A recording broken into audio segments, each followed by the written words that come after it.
네, 안녕하십니까. MK논술에서 자연계 수리논술을 담당하고 있는 배상철이라고 합니다. 네, 오늘은 수리논술 수업이 어떻게 진행되는지 그거에 대해서 강의 소개를 조금 진행해 보도록 할게요. 일단 연중 전체 커리큘럼입니다. 실제로 이제 11월 달 수능 그 기간을 앞두고 수시 1차다라고 하는 경우는 수능 앞에 시험을 보는 학교들, 그 다음에 수능 이후에 보는 학교를 수시 2차 이렇게 얘기를 합니다. 그런데 1차든 2차든 상관없이 9월 초에 수시는 지원을 해야 되는 그런 면이 있어요. 그래서 학교를 지원하고 바로 시험을 치기에는 조금 시간적으로 준비할 수 있는 여유가 없기 때문에 지금 이제 3월달 혹은 뭐 조금 늦게 시작해서 5월달 이렇게 시작한다 하더라도 자주 나오는 주제가 어떤 건지, 그 다음에 수리논술에서 반드시 알고 있어야 되는 그런 빈출 주제들, 그 다음에 기본적인 이론들, 이런 것들을 조금 연습할 시간을 미리 갖고 있어야 되겠습니다. 그래서 이 클래스에서는 그런 기출문제를 통해서 어떤 학교에서 어떤 식으로 나오겠구나, 이거를 배우기 앞서가지고 기본적으로 반드시 접근해야 되는 핵심 문제들, 이런 것들을 접근하는 그런 클래스다라고 얘기를 할 수가 있을 거고요.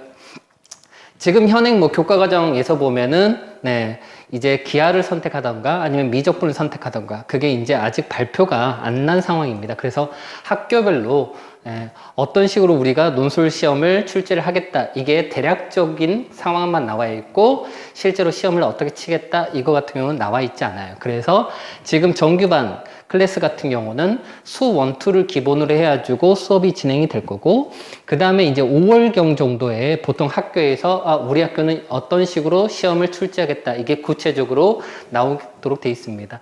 그래서 이제 5월 이후에, 그래서 거의 이제 7, 8월 기간 동안에서는 그 기하를 한다던가 아니면 미적분을 한다던가 거기에 맞춰가지고 이제 진행이 되는 조금 심화적인 그런 클래스가 이제 이어진다라고 볼 수가 있을 것 같아요. 경우에 따라서 나는 수 1, 2 위주로 계속 시험을 본다라고 하는 경우는 정규반 클래스 이어서 이제 문제풀이를 조금 듣고, 그 다음 학교별로 이 학교는 이 정도 난이도에서 이런 식의 스타일로 나는구나 라고 하는 거를 학교별 파이널로 이렇게 연결되는 그런 프로그램이 되겠어요. 그리고 이제 3월, 6월, 9월에 여러분들 모평 보는 것처럼 논술 학원에서도 그쵸, 논술 모의고사를 한 2회 정도 실시를 해서 이 학생이 어느 학교, 어떤 유형에 조금 경쟁력이 있겠냐, 이거를 조금 테스트하는 그런 상황이 벌어지고 있다라고 얘기를 할 수가 있을 것 같네요.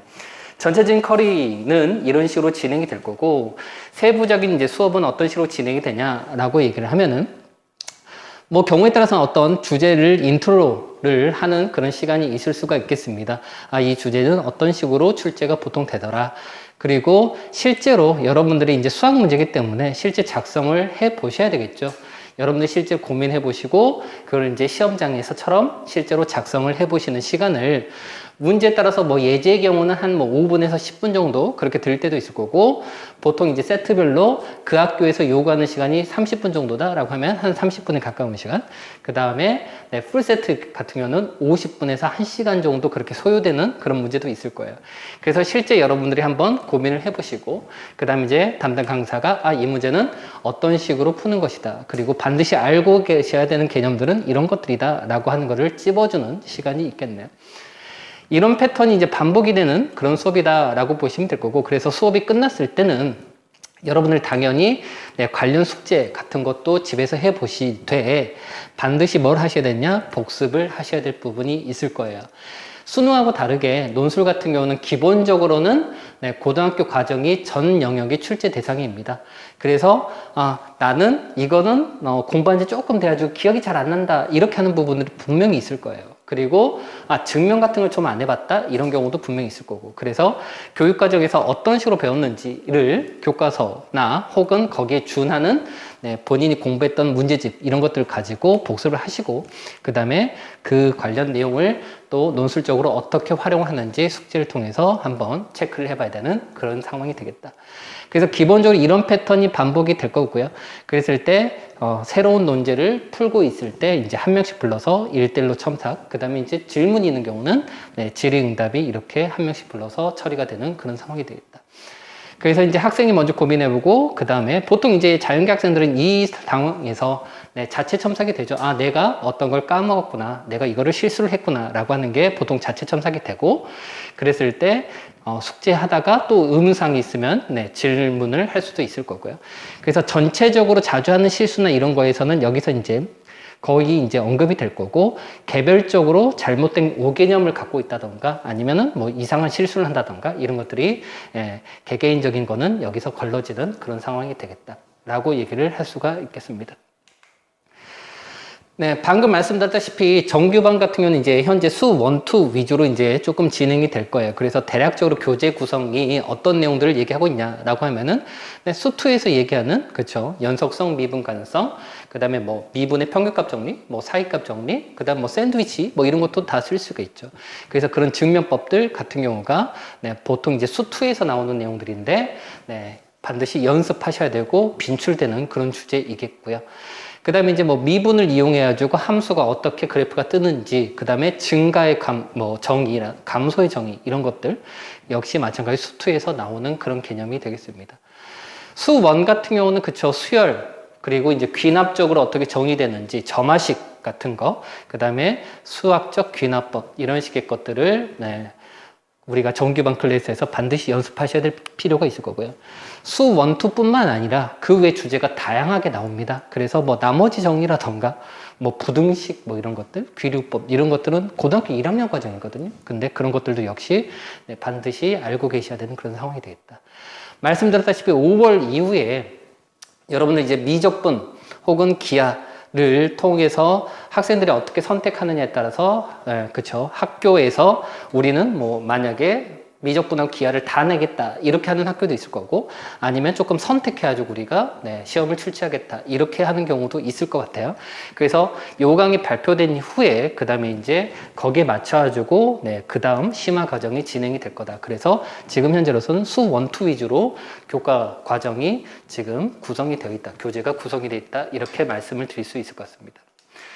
조금 이제 세부적으로 봤을 때 교재가 어떤 식으로 구성이 되어 있냐라고 얘기를 하면은 어떤 단원, 주제에 맞춰가지고 핵심 기출문제를 이렇게 맨 처음 넣어놓은 면이 있어요. 그래서 이러이러한 주제에 대해서 이런 식의 문제가 나와 있구나. 그래서 보통 이 정도 시간에서 그 학교를 기준으로 해서 처리를 하는 게 좋겠구나라고 해서 실제로 한번 여러분들 고민을 해보시는 그런 상황이 될 거고요. 그래서 이 단원에서는 이런 식으로 스타일의 문제가 나오는구나 라고 하는 걸 파악을 하게 되면은 그 다음에 내용 보시면은 반드시 알고 계셔야 되는 그런 내용들, 이런 주제들은 보통 어떻게 출제가 된다라던가, 그러기 위해서 교과과정에서 이런 개념들을 반드시 알고 계셔야 된다, 이런 것들 조금 정리해놨고, 마찬가지로 교과과정에 다 나와 있는 거지만 알고 계셔야 되는 그런 개념들을 조금 체크하는 상황. 그 다음에 역시 기출문제로 여기 있는 그런 개념들, 정의에 어떻게 활용을 해서 문제가 나오는지 예제를 통해서 조금 연습을 해보는 이런 식으로 구성이 되어 있습니다. 핵심 타겟 문제에 대해서는 그쵸, 예시 답안을 넣어놨습니다. 그래서 답안 작성은 어떤 식으로 하는구나 라고 하는 거, 물론 첨삭을 통해서 많이 가다듬어지는 면이 있겠지만 참고를 할 수 있는 그런 상황을 예시 답안을 조금 넣어놨고요.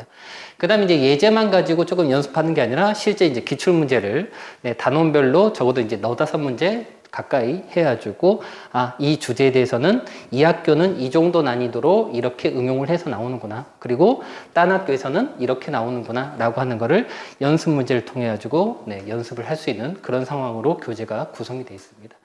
그래서 학생들이 이제 수능에서 공부하는 거는 실질적으로 빠른 시간 내에서 답을 뽑아내가지고 정답은 몇 번입니다, 이런 식으로 뽑아내는 거가 수능에서 이제 요구하는 그런 덕목이다, 이렇게 얘기할 수 있을 텐데, 논술 같은 경우는 실제로 이제 증명도 해봐야 될 거고, 그 다음에 이제 서술형이다 보니까 실제로 학생들이 조금 힘들어하는 면이 있습니다. 내가 계산적으로는 뽑아낼 수 있는데 이걸 어떻게 설명할까, 이거에 대해서 조금 궁금해하거나 그런 경우도 있어요. 그리고 말씀드렸다시피 증명이나 이런 거에 대해서 잘 안 해봤다, 그래서 상당히 생소하구나, 이런 느낌을 받을 수도 있을 거고요.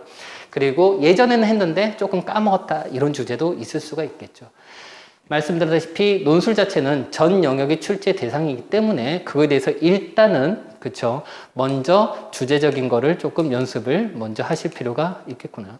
그 다음에 그 주제에 대해서 조금 반복을 통해 가지고 이런 개념들이 이런 식으로 출제가 되는구나 라고 하는 거를 연습을 조금 하게 된 다음에 마지막으로 실제로 내가 시험을 보게 되면 점수가 어떻게 나오는지 어디서 깎이는지 이것들이 조금 고쳐져야 되는 면들이 있겠죠.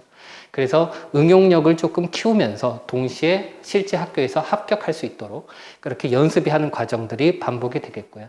지금 나와 있는 이런 과정들 같은 경우가 한 번만 진행이 되는 게 아니라 교재적으로 봤을 때 증명이나 이런 것 같은 경우는 학생들이 힘들어하는 그런 챕터들이 있거든요. 그래서 한 번 배우는 게 아니라 조금 이제 진행이 된 다음에 다시 복습을 통해서 다시 반복하는 그런 과정들이 있을 겁니다.